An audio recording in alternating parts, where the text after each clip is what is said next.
Era só um minuto. Ok. O slide entrou? Entrou. Beleza.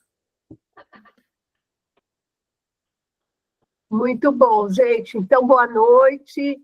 Bem-vindos todos, os que não estão aí curtindo o São João.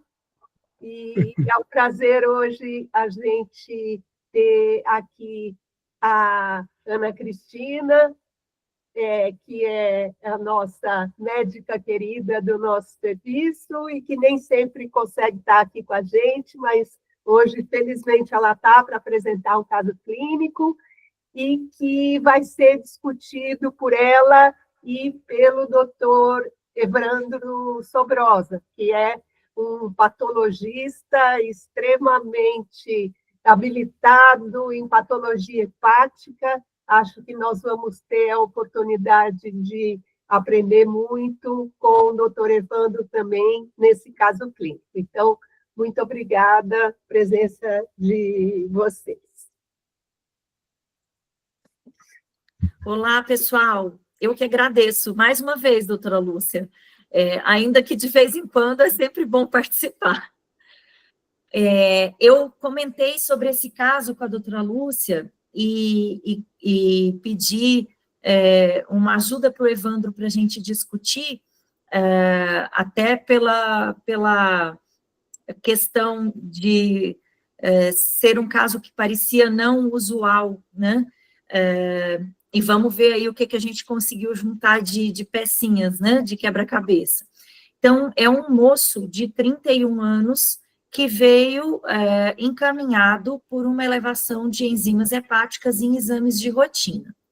Então, esse moço tem 31 anos, masculino, branco, ele é daqui de São Paulo, solteiro, sem filhos, é um engenheiro de produção.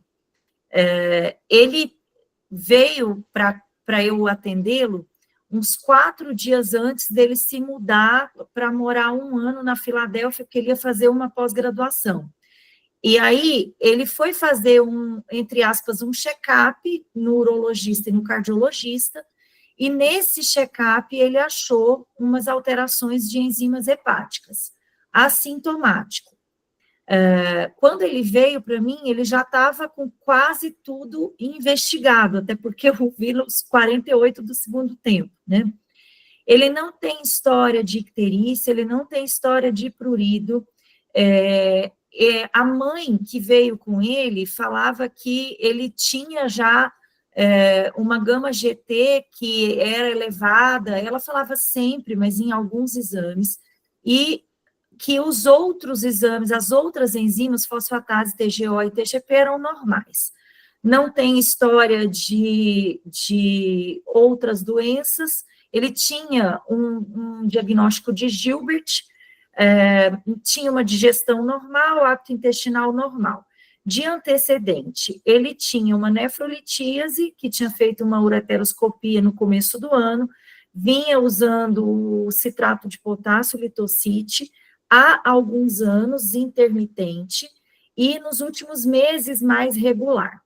E estava usando, tinha iniciado finasterida, 1 miligrama por dia, e minoxidil, 4 miligramas por dia, há 4 meses, ele tinha parado 1 dia antes da consulta. Tinha um uso eventual de Tandrilax, não tinha relato de uso de chá, nem de suplemento.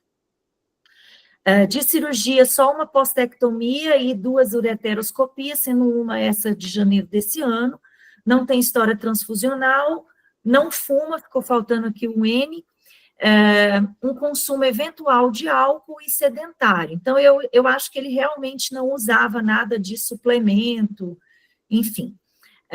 E aí, de antecedentes familiares, a mãe que veio com ele conta que tinha uma alteração de testes hepáticos, que já tinha sido investigada e que ela tratava com Ursacol e teve melhora. Não tem história de doença cardiovascular na família, tem uma avó materna com artrite reumatoide e uma avó paterna com câncer de pâncreas. O exame físico dele era absolutamente normal, exceto, eu olhei aquele com olhos para ver, mas me deu uma certa aflição, porque ele tinha, num lugar que não era um lugar de telangiectasias assim, constitucionais, 2 pequenas telangiectasias nos ombros. Restante, tudo normal. E esses são os exames que ele tinha trazido, ele já chegou aqui com esses exames. Então, lá no início de abril, ele tinha lá um hemograma normal, uma função renal normal, só de potássio normais, uma glicemia de 86, com uma glicada de 5, uma insulina de 7, um Roma de 1,5, um LDL um pouquinho aumentado, mesmo para ele com baixo risco cardiovascular, com um HDL muito bom até para um menino sedentário, né, 79, e aí ele trazia umas transaminases aumentadas com O de 64 e P de 114, e não tinha fosfatase alcalina nesse primeiro exame, uma gama-GT de 540 para um limite de 73. Isso foi confirmado, mas aqui também não tinha fosfatase alcalina. Ele chegou a dar uma tocadinha de bilirrubina, tem um pouco de componente de indireta, mas ele fez um 0,49 aqui de direta, e de fato ele tinha uma fosfatase alcalina aumentada de 305 para um valor de 129. Vamos parar um pouquinho então, Ana? Uhum. Então, eu sei que a Marina acho que entrou um pouquinho depois, mas também não tem muita história. Ô, Marina? Oi, doutora. Então, vamos supor que, em vez desse paciente ter ido no consultório da Ana, ele foi no seu consultório. Um paciente assintomático com esses exames aí de rotina, né, Ana? Isso. E com esse, você chegou a ouvir os antecedentes, né? Isso, eu cheguei na parte dos antecedentes. Eu só não vi a idade dele. É 30 ou 40, doutora? 31, Marina. Um homem, 31 anos, natural procedente de São Paulo, solteiro sem filhos, que veio completamente assintomático porque ele ia se mudar e foi fazer uns exames gerais de check-up e achou as alterações de testes hepáticos. Tá. Pelos antecedentes que deu para perceber, ele não tem nada que seja sugestivo de algo metabólico, não é nem diabético, nem obeso, e também não parece ter um consumo de álcool importante. Pela história, eu vi que a mãe tem um quadro de colestase aí, né, a esclarecer, que não ficou muito bem definido. Eu acho que isso dá ali, né, um alerta, acho que pelo que a gente conversou hoje, a doutora Maria Lúcia explicou um pouquinho, que a gente conversou de colestase genética, que tem uma associação muito importante com o quadro familiar. Então, pensar principalmente em alguma doença de cunho genético, né, uma doença familiar, é algo relevante, mas não é a primeira hipótese, né? Ele, com essas canaliculares aumentadas, tanto tem os 2 padrões, né, tanto canalicular quanto de transaminases. Mas acho que acho que a gente pode primeiro investigar certo, né, pela epidemiologia, por ser um homem jovem. A gente precisa primeiro de um exame de imagem, um ultrassom, já que ele acho que não tem, né? Mas eu pensaria primeiro em descartar CEP, CBP, e aí eventualmente até uma colestase genética. Confirmar se ele não tem antecedente pessoal de nenhuma hepatite, quadro de prurido, ver no exame físico se ele tem alguma alteração que diz aí a favor também de alguma hepatopatia crônica. Acho que faria isso, inicialmente. Você quer comentar, Aninha, o que a Marina achou dessas hipóteses que ela fez? Você acha que são pertinentes? E que você comenta? Eu acho que são totalmente pertinentes. Adorei os comentários, Marina. Um homem jovem com um padrão mais colestático, embora ele seja assintomático, ele poderia ter uma CEP. A história da mãe até falaria mais a favor de uma colestase genética, porque eu não pensaria em primeira instância numa colangite biliar primária num homem dessa idade, né? E aí, ele poderia ter essa alteração cronicamente assintomática e só descobriu agora. Mas a mãe, lá, a única coisa que eu não contei para você que estava lá na história é que a mãe falava assim que ele tinha uma síndrome de Gilbert e que ele tinha gama-GT aumentada em alguns exames anteriores com transaminases normais, fosfatase normal. Então, aí a gente pensa um pouco em alguma coisa que teve um início mais recente. Ele não teve pródromo viral, para pensar numa hepatite aguda colestática, e aí ele não teve quadro de dor, né, para pensar num quadro litiásico, mas aqui, de fato, acho que o próximo passo seria pedir um ultrassom de abdômen. E faltou uma hipótese diagnóstica aí, né, que a gente tem que sempre lembrar. Ai, doutora, desculpa. Eu acho que eu não falei de hepatites virais também, né? Sorologias. Não, mas você falou se ele não tinha pródromo, se ele não tinha algum sintoma, né? Mas tem uma outra coisinha aqui que a gente tem que lembrar. Alguém quer lembrar aí alguma outra hipótese com essa história? Vera ou Antônio, vocês ouviram a história direitinho? Alguma outra hipótese? Aqui a Maria Fernanda colocou aqui no chat Dili, né? O que você acha, Ana? Uma boa hipótese? Eu acho uma boa hipótese.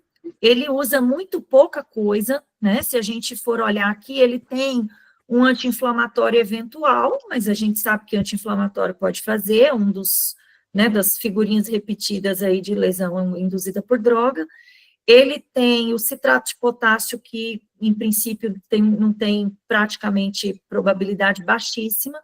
E aí, se a gente for olhar a relação de temporalidade, de causalidade, ele tem, nos últimos 4 meses, a finasterida e o minoxidil, né, que a gente deve sempre considerar. Muito bem. Então, alguém levantou a mão? Quem foi que levantou a mão?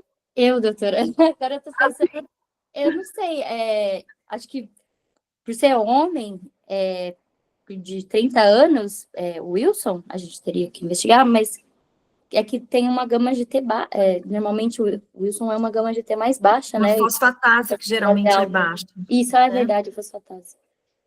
E ele não tem outros comemorativos, embora a gente pudesse ter uma elevação mesmo assintomática.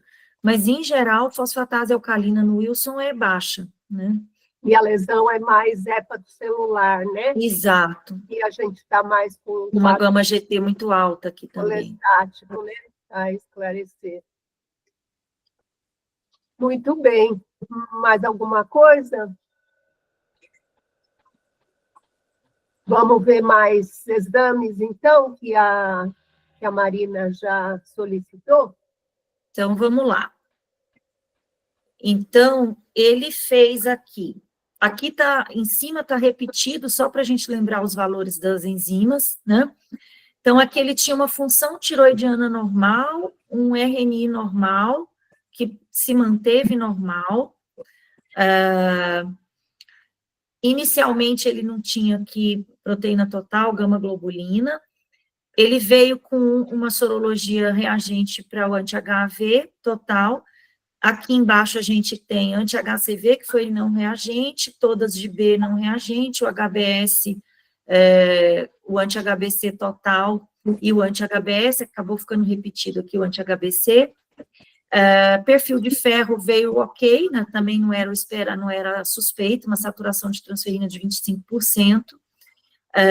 Depois ele fez aqui um FAN e um músculo liso que vieram negativos, e ele fez um LKM, que está aqui embaixo, negativo também. Ele chegou a dosar uma ceruloplasmina, que veio ok, veio de 25, alfa-1 antitripsina veio normal, não foi eu que pedi tudo isso não, tá? Essa riqueza aqui, ele chegou para mim com tudo isso pronto. Uma alfa-1 antitripsina que veio de 156, ele chegou a dosar um antitransglutaminase que veio negativo, e o que chamava atenção, vocês lembram que ele tem uma tia lá com artrite reumatoide? Ele está em eutiroidismo, mas ele tem um ATPO estourado aqui de mais de 1.300, né? E aí você tinha pedido mais coisa, né, Marina?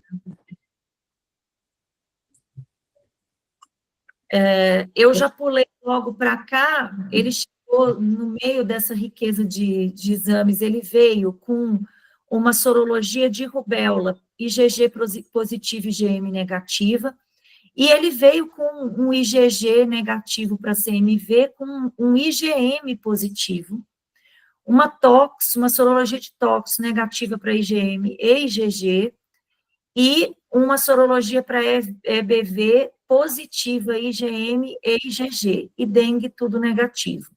Ele tinha um ultrassom que era normal, eu acabei pulando e já coloquei aqui a ressonância com colangio, que mostrou um fígado normal, não tinha nenhuma descrição, eu não consegui ver essa imagem, era de um lugar que não fornecia a senha, talvez ele até tivesse, mas eu não consegui ver as imagens, então eu coloquei o que estava na descrição do laudo, um fígado normal, não tinha alteração de vias biliares, um baço descrito como normal, uns cistos renais, nem tinha cálculo nesse exame, e o restante do exame sem alterações evidentes. E aí, ele já veio com tudo isso, foi muito interessante eu estar falando para o Evandro, porque eu vi o menino no dia 1º de maio, ele ia viajar logo depois, no começo da outra semana, e ele veio com tudo isso. Tinha um DNA do citomegalo não detectado e um DNA do EBV não detectado. Isso aqui é uma coisa interessante também da gente discutir, né? Eu vou até dar uma paradinha aqui, doutora Lúcia, para você perguntar. Vamos voltar aí, Marina, o que você acha desses exames? Doutora, então, descartou, né, as principais micro-organismos aí, né, que causariam um quadro de hepatite viral aguda. Acho que dos autoanticorpos, né, para autoimunidade, faltou só o FAM, mas o restante todos negativos, né? Ele tinha FAM. Aqui, ó. Veio um FAM. Foi a gama-globulina, então. Tá. Um FAM, né, não reagente e um musculilis não reagente. Ele não tinha uma gama-globulina inicialmente. A função parece preservada. Eu acho que, inicialmente, acho que eu repetiria só exame de imagem, porque como não deu para ver, né, eu não confio em colagem de ressonância que a doutora Ana não viu a imagem. Em laudo, eu aprendi que não dá para confiar muito, então acho que eu começaria repetindo. Muito. E essas sorologias, você fica tranquila que não era, então, um quadro infeccioso? Doutora, eu acredito que sim, a maioria foram, né? As hepatites virais também, A e C e B também são não reagentes, né? Se a gente eventualmente considerasse assim, não, de fato, ele tem uma infecção aguda, seja por citomegalo, seja por EBV, ou seja pelos dois, acho que aqui nós temos que comentar isso, que é interessante, didático, né? Mas se a gente supusesse que isso aqui fosse verdade, justificaria o quadro enzimático dele? Não, a gente teria que fazer agora novas investigações. Não, mas, assim, a bioquímica que ele apresenta, você acha que é compatível com uma infecção por vírus não hepatotrópico? Isso, essa é a pergunta. Se eu acho que parece um quadro viral, a apresentação. Se a gente falasse assim, não, isso aqui é uma hepatite, entendi, se tivesse CMV positivo. Ou é um Epstein-Barr. Não, a maioria vem com um quadro mais hepatocelular, né? E esse paciente é mais um padrão colestático. Então, eu acho que o principal ali seria, primeiro, descartar algum quadro obstrutivo. Tenho uma certeza que não é um quadro obstrutivo, principalmente pela elevação de canaliculares. A gama-GT isolada, aumentada, ela acho que a gente vê mais comum em quadro de DILI. Só que eu acho que as medicações que ele faz uso não parece, colocando aqui no Livertox, não são compatíveis. Então, eu ficaria mais com um quadro obstrutivo mesmo. Ok. Com relação à alteração bioquímica, Marina, a gente pode ter, sim, alteração colestática. E essas elevações enzimáticas, elas costumam ser desse padrão que está aí de transaminases, né? Uma magnitude de elevação que é um pouco menor do que nas hepatites por vírus hepatotrópicos, mas pode fazer colestase. Ele tem muita gama-GT, mas possível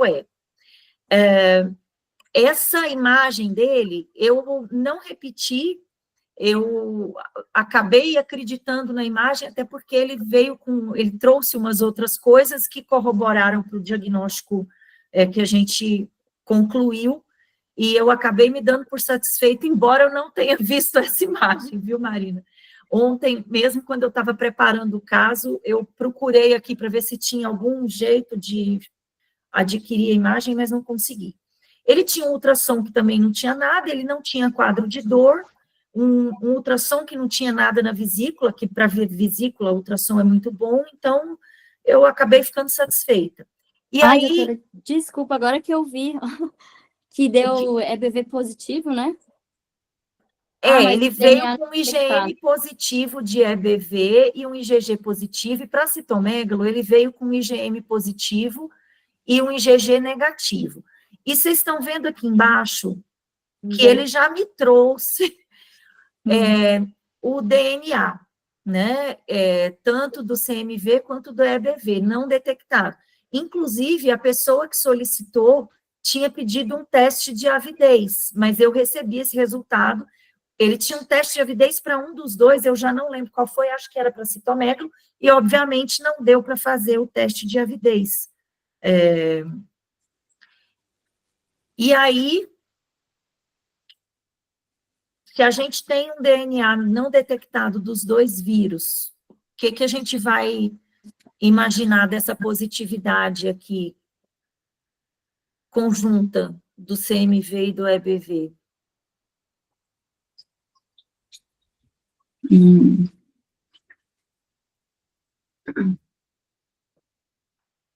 Você acha que ele tem algum, que ele tem os dois, ou que isso é um falso positivo? O que te remete mais esse achado aí? É complicado mesmo, viu, Marina? A gente também não sabe. Tadinha da Marina, a gente pegou ela para Cristo aqui, e isso é complicado, mas é importante que a gente lembre, né? Eu tô pensando, Epstein-Barr foram os dois, né, positivos, tanto IgM quanto IgG, e CMV só o IgM. Não sei, uma reação cruzada, ou um falso positivo para um dos dois, ou uma reação cruzada. Eu não sei se esses dois juntos costumam dar reação cruzada, mas eu acho que eu pensaria que pode ser isso. Eu sei que dengue pode fazer, É isso aí, mas eu Marina. acho que a primeira, eu ia pensar nisso. Um dos dois estaria falsamente positivo por reação cruzada. Na verdade, eu interpretei já, de... quem? Eu já acompanhei um caso parecido, né? E ele, apesar de ele não ter uma síndrome infecciosa lá no início, né? Estava fazendo exames de rotina, mas lá os primeiros exames foram do dia 10 de abril, né? Que mostraram já uma alteração enzimática. E o IgM e o IgG foram positivos ali para o citomegalo e para Epstein-Barr, mas eles podem apresentar uma reação cruzada mesmo, e às vezes é difícil você estabelecer se é um ou outro, dependendo de quando você faz o DNA, né? Ele, do dia 10, que foram os primeiros exames, ele só foi colher o DNA dia 29, então poderia mesmo dar não detectado, né? A não ser em imunossuprimidos, que isso pode demorar mais um pouquinho, mas em geral acho que são 7 a 10 dias depois do início dos sintomas. Agora, o que é estranho é que ele não tinha mesmo uma síndrome infecciosa, né, lá no início. Eram exames de rotina porque ele ia viajar, né, mas eu já vi um caso semelhante, os dois vírus foram positivos, IgM, e tinha colestase, mas não, com enzimas não tão elevadas quanto desse paciente. Exato. a gente poderia ter essa situação que o Eunice falou aí, ele colheu o primeiro exame lá no dia 10, e a gente tem aí uns 15 dias que eventualmente poderia interferir nessa magnitude de elevação aí do DNA, mas ele veio com os dois, assim, negativos mesmo. O limite, eu estou até abrindo o exame aqui, o limite de detecção é de 23 unidades para o CMV, e... Deixa eu catar aqui o do EBV.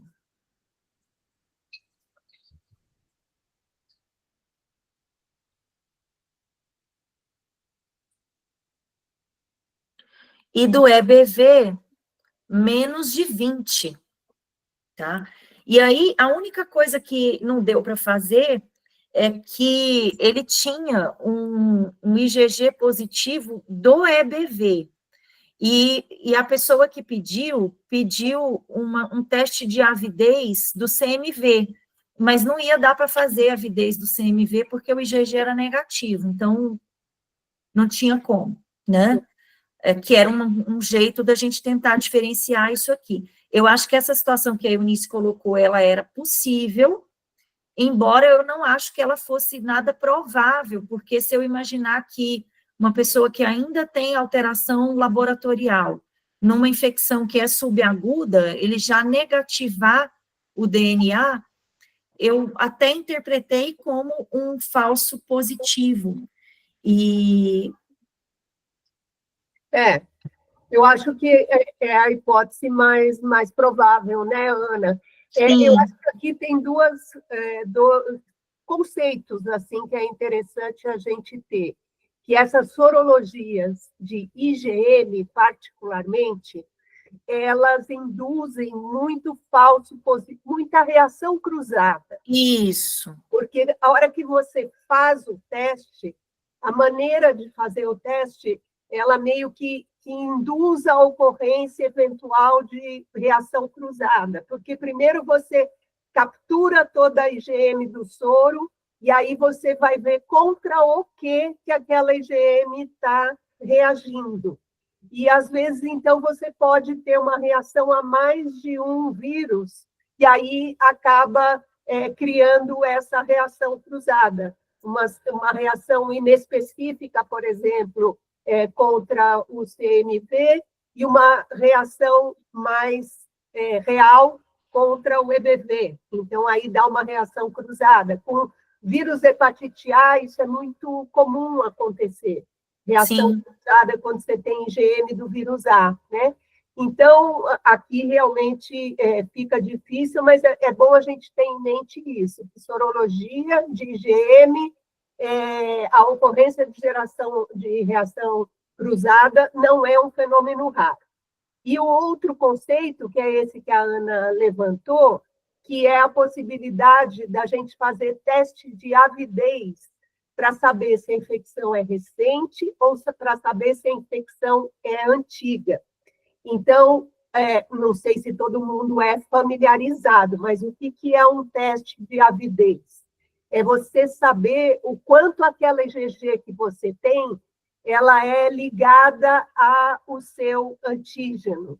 E se a infecção for antiga, essa IgG é muito ligada ao seu antígeno. Ela está lá faz tempo, ela se ligou e tem uma ligação forte antígeno-anticorpo. Se a infecção é recente, essa ligação antígeno-IgG ela é frouxa. Então, o que a gente faz? Faz um tratamento com ureia para separar o antígeno da IgG. Se separar fácil, é porque era infecção recente. Se separar difícil, for custoso para separar ou não separar, é porque a infecção é antiga. Então, foi isso que a médica que precedeu aí a Aninha tentou fazer, né? Mas pediu para o vírus errado, porque você precisa ter IgG positivo para fazer avidez, né? Então, aqui teria avidez para EBV e não para CMV. A pessoa deve ter pensado em pedir para EBV, mas no monte dessa sopa de letrinha aqui deve ter escrito, né?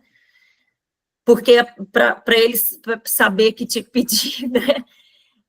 E uma outra coisa interessante, né, doutora Lúcia, que a gente, provavelmente alguns de vocês já viram, e a gente fala muito isso, às vezes, nos casos que a gente discute da interconsulta.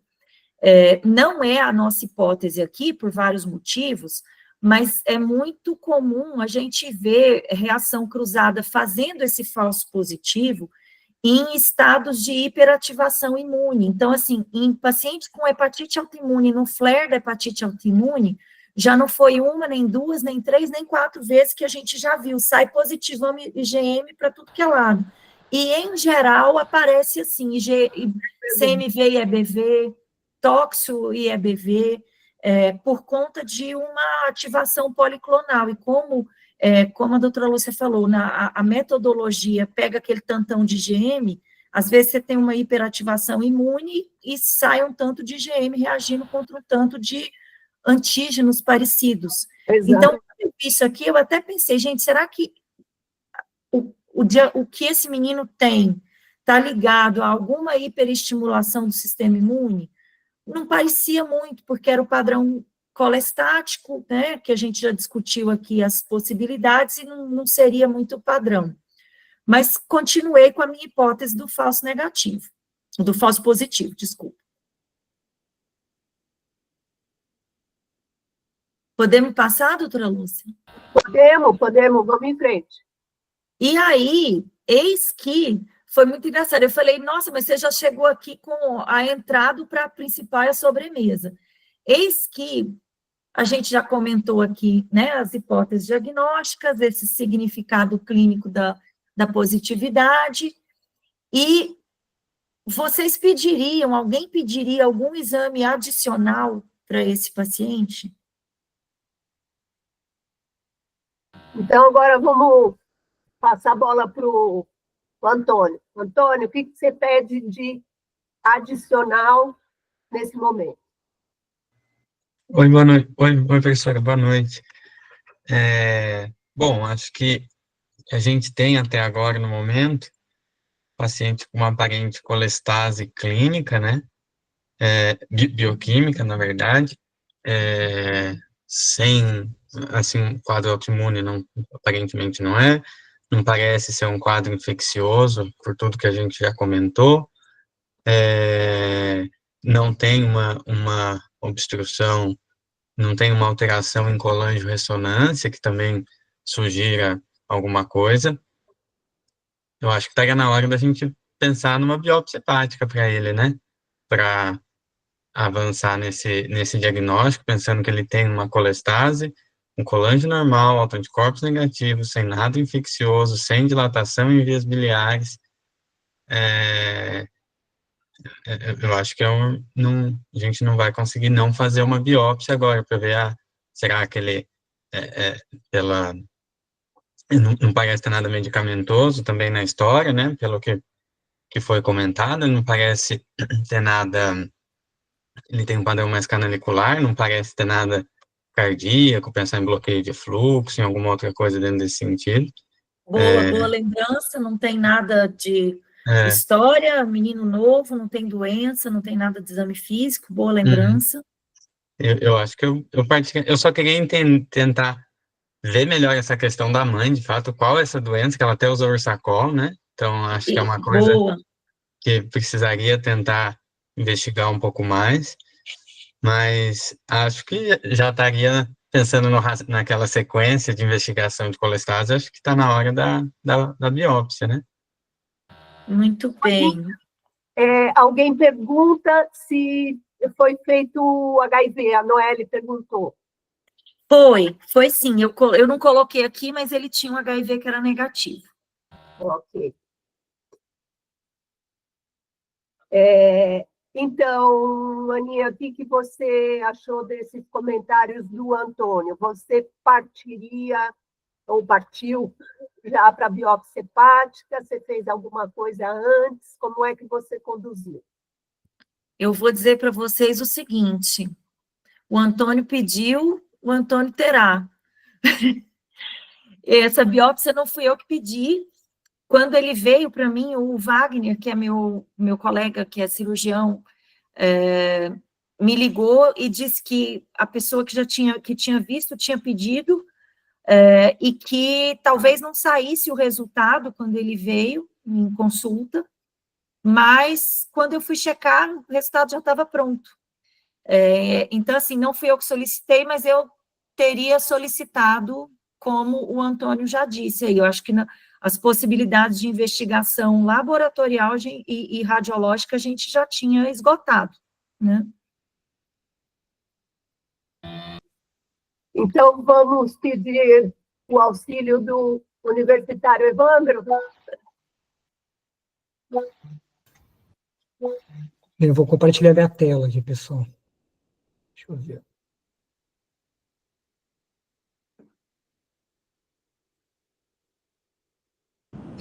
Pessoal, boa noite. Eu cheguei um pouquinho atrasada. O paciente tem só colestase ou tem aumento de... Tudo bom? Ou aumento de hepatocelulares também? Ele tem uma lesão mista, mas predominantemente colestática. Ele tem umas transaminases aí em torno de 3 vezes, fuga 110, 150, e uma gama-GT muito aumentada, de 700, 630, e uma fosfatase de 2 a 3 vezes o limite da normalidade, 300, para um limite de 130, se não me engano, o limite é 130. Tá bom, obrigada. Vocês estão vendo a minha tela, pessoal? Sim. Bem, então agradecer de novo o convite da Ana para participar da reunião. Estou muito entusiasmado, viu, com todas as discussões. Eu também, viu, Evandro? E em especial para a gente chegar na conclusão de que a biópsia poderia ajudar, né, o caso. Então, destacar aqui, em primeiro lugar, com essa imagem, isso aqui é uma visão macroscópica das lâminas, né? E vocês podem ver que a qualidade da biópsia que foi feita é muito alta, tá? Muito então, boa. São 4 fragmentos, e certamente isso aqui foi feito ou com agulha 16, mas talvez até com agulha 14, tá? Então, é uma biópsia realmente, aparentemente, muito representativa. As colorações que a gente fez são as colorações convencionais, né, usualmente que uma biópsia é submetida, que é a hematoxilina e eosina, 2 colorações para colágeno, que é a reticulina e o picrocírios, e o Pelros para ver depósito de ferro, né? Às vezes a gente poderia também colocar um PAS com diastase aí, mas a gente prefere reservar isso para os casos em que a gente acha que tem necessidade, e tipicamente vocês estão vendo que tem um segundo HE aqui, né?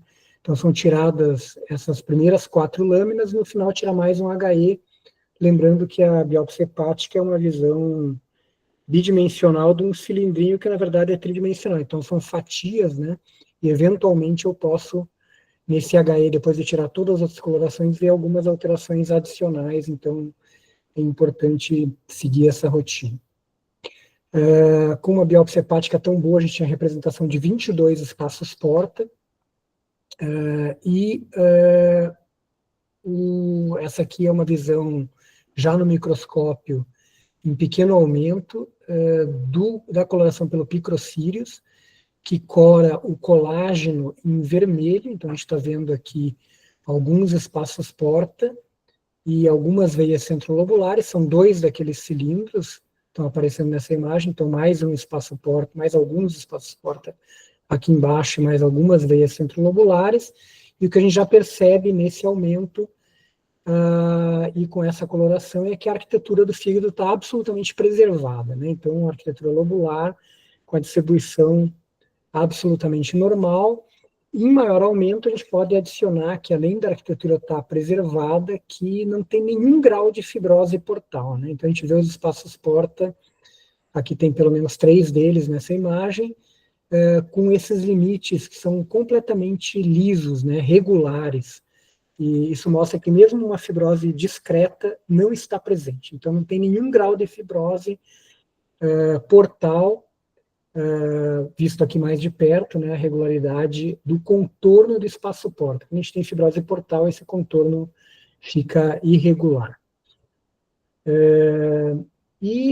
Indo para o menor aumento na hematoxilina e eosina, a gente pode dizer que a gente tem a impressão de um fígado totalmente calmo, né?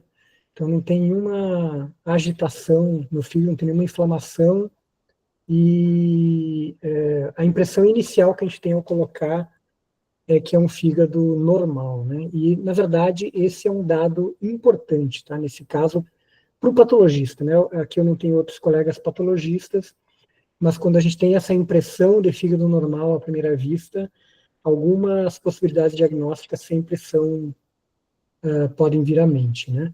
Visto mais de perto, então confirma a impressão de que não tem inflamação portal, não tem inflamação parenquimatosa. Na verdade, a gente não tem impressão nem de que tem balanização, apoptose, não tem nenhuma lesão necroinflamatória no parênquima, e também não parece ter grandes alterações no espaço porta. Mesmo os ductos biliares nesses espaços porta que eu propositalmente coloquei aqui estão absolutamente normais, não tem reação ductular, né, com aquela informação já de que havia um predomínio das canaliculares. A alteração mais comum em doenças biliares crônicas é a reação ductular, né? Previamente chamada de proliferação ductular, que a gente vê na periferia dos espaços porta, e isso definitivamente também não tem. Então, até agora, nós temos uma série de negativas, né? Estamos vendo de novo, em maior aumento, um desses espaços porta, ausência de inflamação. Nesse caso aqui, eu não consigo nem enxergar nem os ductos ou colangilos normais, né? Vejo o ducto normal, artéria normal, a veia não está aparecendo aqui nesse nível de corte. Aqui num outro corte também o ducto normal, artéria, e aqui aparece o ramo venoso portal também preservado, não tem inflamação, não tem reação ductular, até agora parece um fígado normal, né? Olhando para o centro do lóbulo, quer dizer, olhando para o parênquima, as travas hepatocitárias preservadas, vistas normalmente, sem balanização, sem inflamação, sem apoptose, sem lesão necroinflamatória, né, do parênquima, e aqui as veias centrolobulares também preservadas, com os sinusoides, alguém falou em bloqueio do efluxo, né? Não tem, né? Os sinusoides também estão preservados. Então, e a visão do picrocírios da região centrolobular, nenhum tipo de deposição de colágeno, nenhum grau de fibrose também no parênquima. Então, a gente vê essa linha do sinusoide, né, do espaço de Dice super delicada, e mesmo na veia centrolobular, como é normal em veias desse tamanho, quase não tem nenhum colágeno, né? Quase que o endotélio se deposita diretamente sobre os hepatócitos, mesmo na veia centrolobular. Então, até agora, parece um fígado normal, né? E aqui eu estou mostrando outro espaço porta, onde eu vejo o ramo venoso portal ocupando boa parte do espaço porta, não tem inflamação, não tem reação ductular, artéria, o ramo arterial, né? E aqui, na verdade, é a alteração mais chamativa dessa biópsia aqui, que se o patologista estiver desavisado e estiver pressionado pela rotina, né, pelas suas bandejas, se tiver muitas bandejas, ele pode não perceber, porque a alteração é uma ausência, que é a ausência do ducto biliar. A gente está vendo que nesse espaço-porta aqui a gente não tem ducto biliar. Eu vou mudar de espaço-porta aqui. Esse é um espaço-porta que tem uma mínima inflamação, tá? Sem nenhuma lesão de interface, mas de novo eu vejo o ramo venoso portal e vejo o ramo da artéria. Usualmente o ducto tem o mesmo tamanho e está até 1,5 diâmetro do ramo arterial. Então eu esperaria ver o ducto por aqui, e não estou vendo o ducto biliar. Um outro espaço-porta, esse está cortado um pouquinho mais longitudinal, né? De novo o ramo arteriolar, o ramo venoso portal, uma população de linfócitos que eu consideraria normal aqui, e não vejo o ducto biliar, e, de novo, né, chamando a atenção de que não tem nenhum grau de reação ductular, ou colatestase, ou edema, né? E aqui um espaço-porta bem pequeno, certo? Um espaço-porta interlobular pequeno.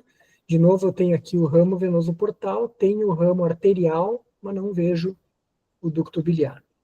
Um outro espaço-porta bem pequenininho, de novo, o ramo arteriolar não tem reação ductular, mas o ducto biliar original não está presente aqui, bem convincente, né, com o ramo venoso, o ramo da artéria, cadê o ducto, né? Então, é um achado que, ao mostrar de maneira tão repetitiva, ele ganha confiabilidade, né? Porque, evidentemente, eu estou voltando aqui a alguns espaços porta. Esse aqui seria o espaço porta que eu colocaria num livro, né? Ou num artigo, se a gente fosse publicar um caso como esse,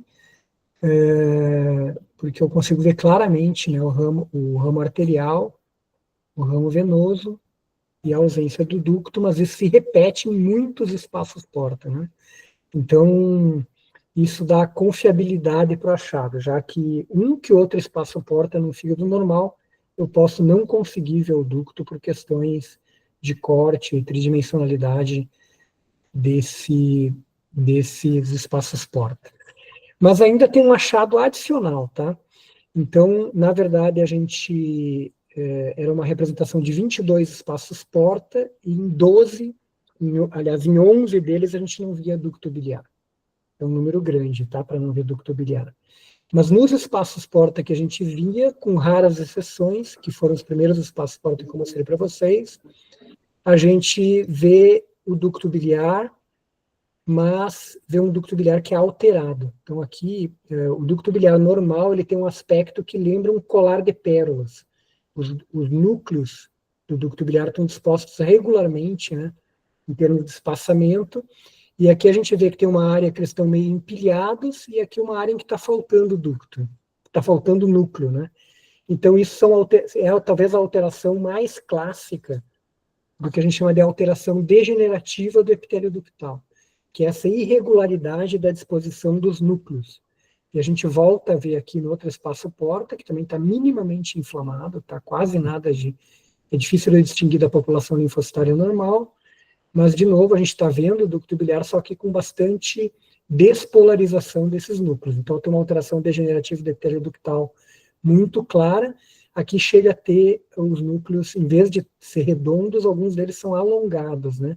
E começa a aparecer um pouco de vacuolização citoplasmática do epitélio ductal. E aqui se repete, né? Aqui o ducto chega a aparecer um sincício, né? Os núcleos estão todos dispostos de maneira completamente aleatória, eu sequer consegui enxergar o lúmen do ducto. Então, é uma alteração degenerativa importante aqui do epitélio ductal. Então, basicamente, o que a gente consegue ver até agora é que tem muitos espaços porta em que faltam ductos, e nos espaços porta em que a gente vê ducto, quase todos eles têm alteração degenerativa importante do epitélio ductal. E como última alteração, mostrando aqui em médio aumento para vocês, aqui é uma veia centrolobular, está um pouquinho rasgada, mas é uma área que os hepatócitos ao redor da veia centrolobular tem duas áreas com aspectos bem diferentes, né? Reparem nessa área aqui e nessa área aqui, né?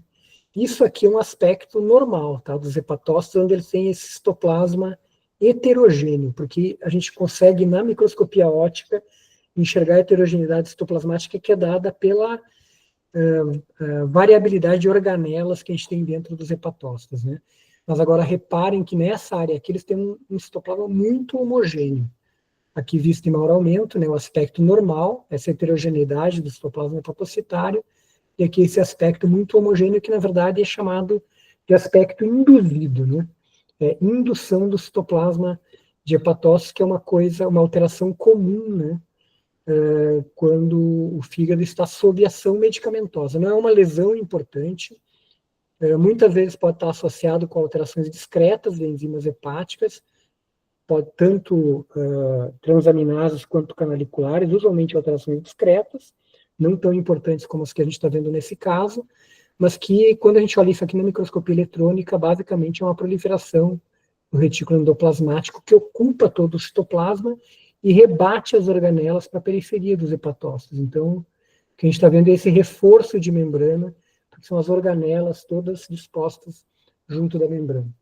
Então, o diagnóstico, na verdade, que foi dado foi, não lembro bem porque que eu saiu nessa ordem, mas fígado com padrão reacional com moderada indução dos citoplasmas hepatócitos, e a contagem de 13 ductos biliares e 22 espaços porta, com alterações degenerativas discretas do epitélio dos ductos remanescentes, ausência de fibrose, esteatose ou siderose, né?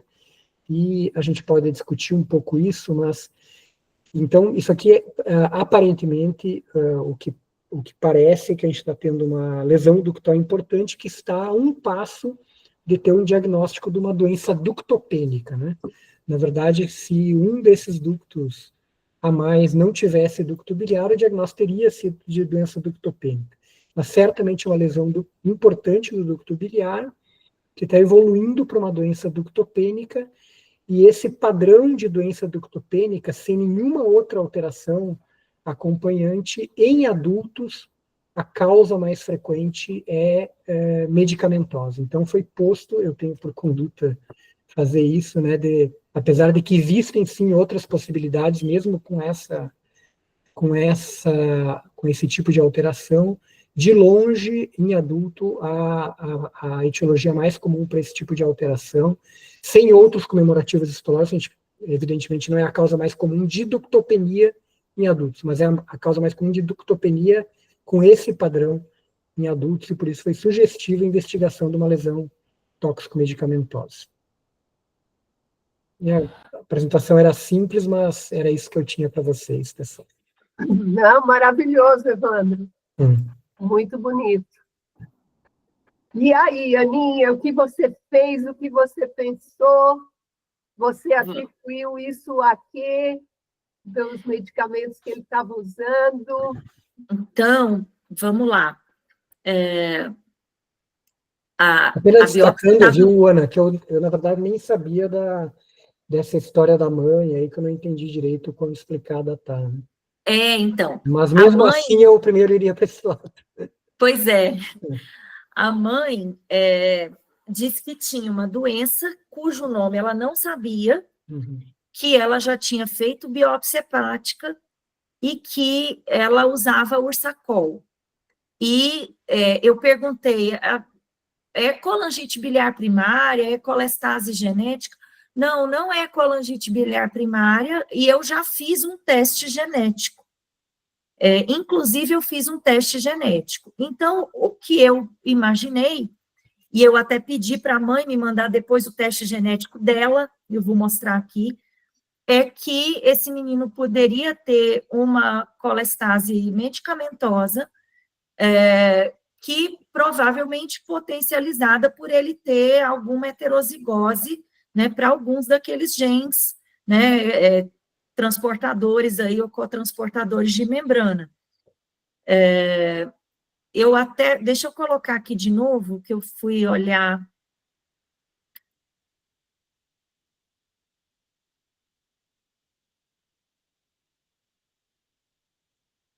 Tá na tela? Pronto. Então, assim, ele viajou logo depois, e ele tinha interrompido a finasterida e o minoxidil, e ele colheu esses exames lá no dia 19 de maio, eu falei com ele no dia 11, então já tinha aí uns 20 dias de coleta, mas vejam que depois da interrupção da finasterida e do minoxidil, ele normalizou as transaminases, que é o que a gente costuma ver mesmo, de cair mais rápido, e caiu pela metade aqui a gama-GT e estava caindo a fosfatase alcalina também. Então, com 20 dias de suspensão só, né? Só que aí,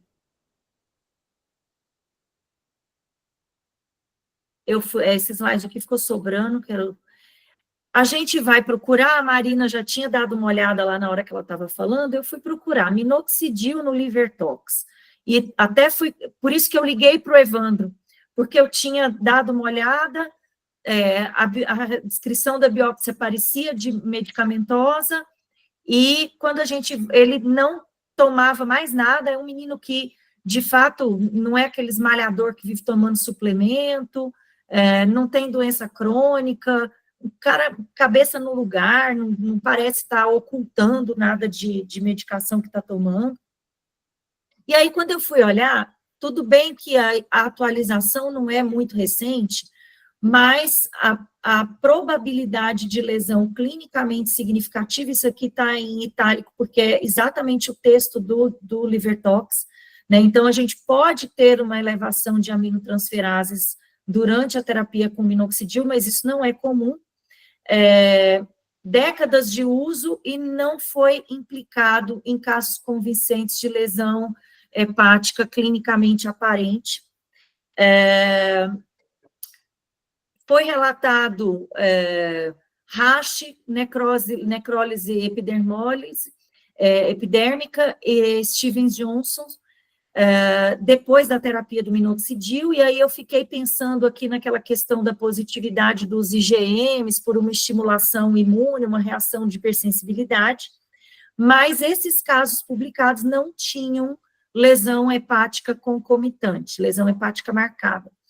O score de probabilidade que eles dão lá é o score-E, que é uma causa improvável de lesão hepática clinicamente aparente. E aí, achei esse artigo aqui de 2025, mostrando uma narrativa aí de vários anos do uso de minoxidil, e nem com Ctrl F a gente acha alguma descrição de lesão hepática, de hepatite, de colestase, de alteração no fígado, não tem nada no texto. Para finasterida, idem. A atualização é até um pouco mais antiga, mas, de novo, uma frequência baixa de elevação de transaminases, que não foi muito maior do que na terapia com placebo, transitórias, raramente requeriram modificação de dose, e eram mais com dose maior, 5 miligramas para hiperplasia prostática, do que aquelas de 1 miligrama aí para queda de cabelo. E para 1 miligrama para queda de cabelo.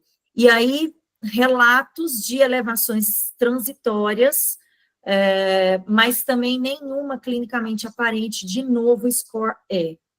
E aí, eu achei esse outro artigo aqui, 2004 a 2024, uma análise de farmacovigilância para finasterida, e também não tem descrição de toxicidade hepática. Aqui é o painel genético da mãe. E aí falei, bom, vou achar aqui alguma coisa no painel da mãe, então.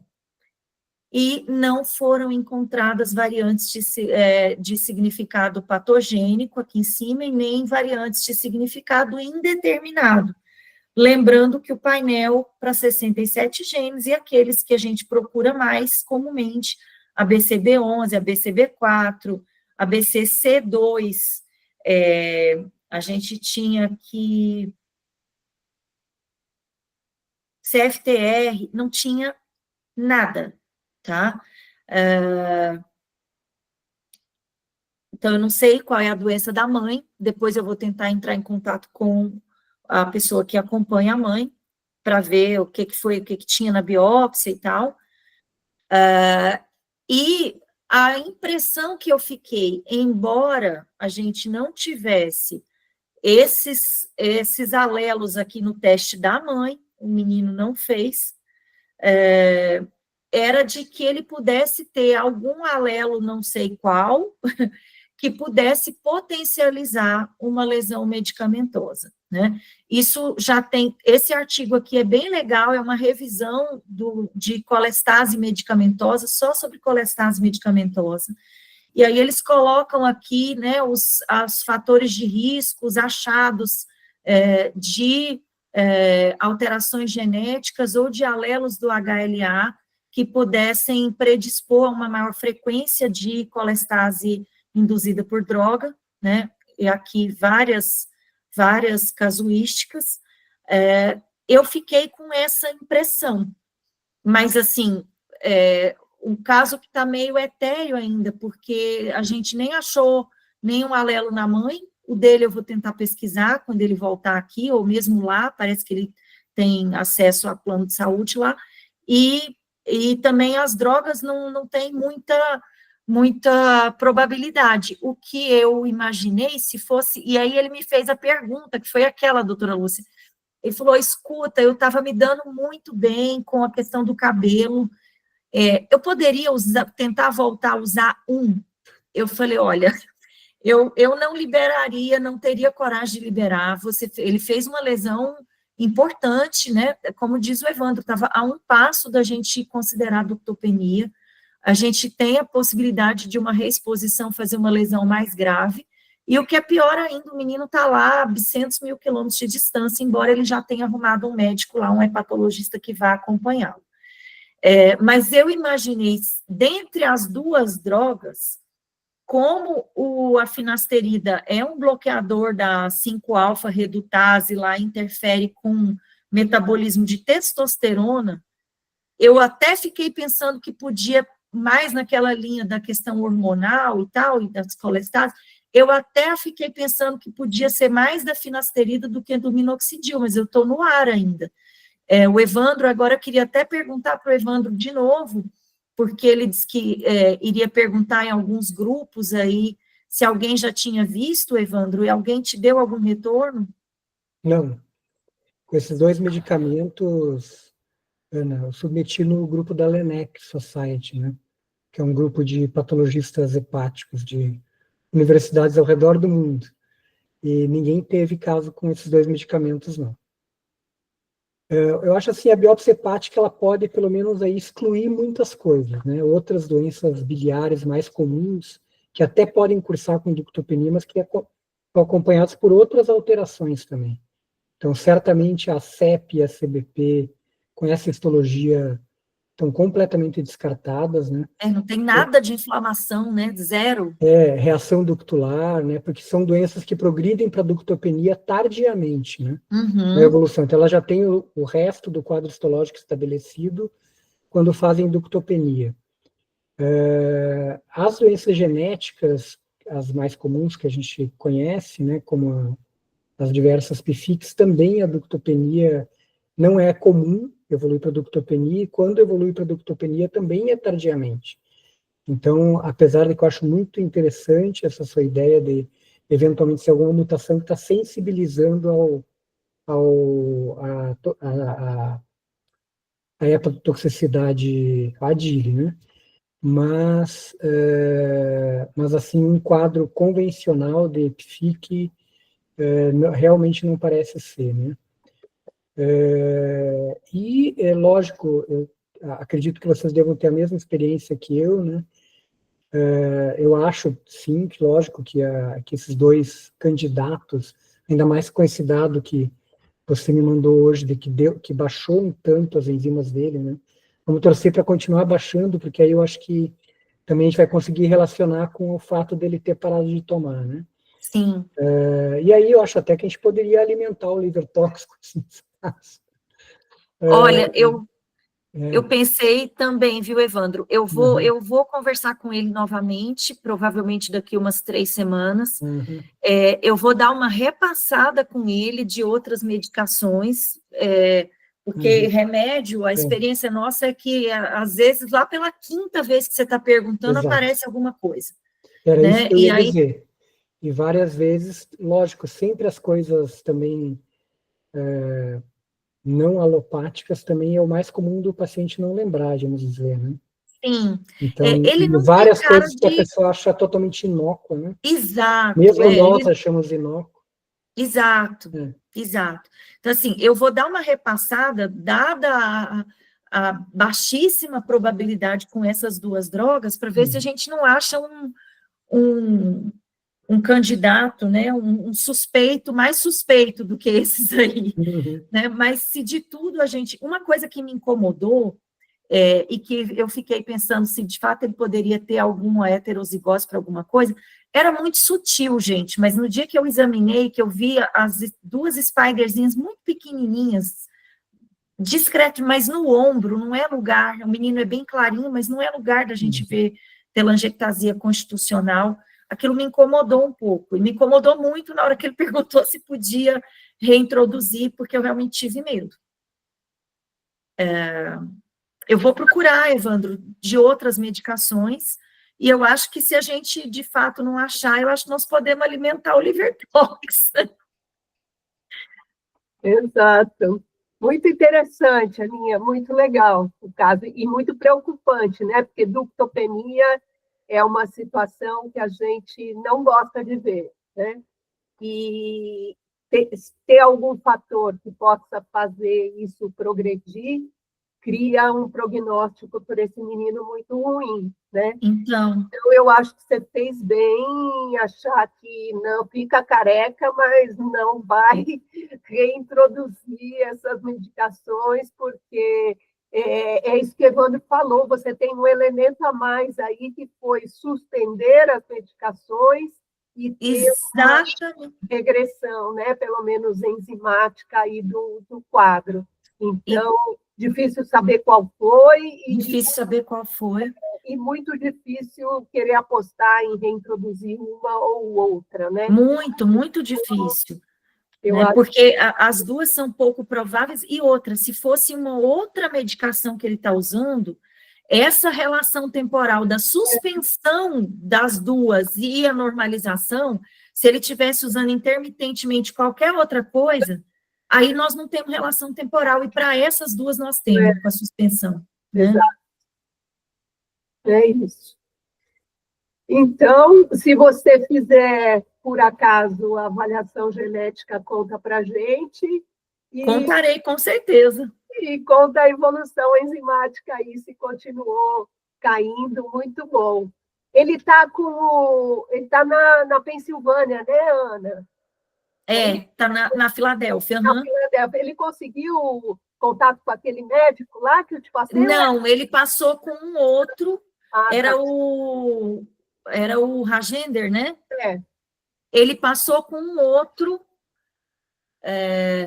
eu olhei o nome aqui e não conheci, não. Deixa eu ver se eu acho aqui. Mas é bom, né, ele ter alguém lá. Sim, mas é o que eu falei para ele, mesmo com alguém lá, eu teria medo de...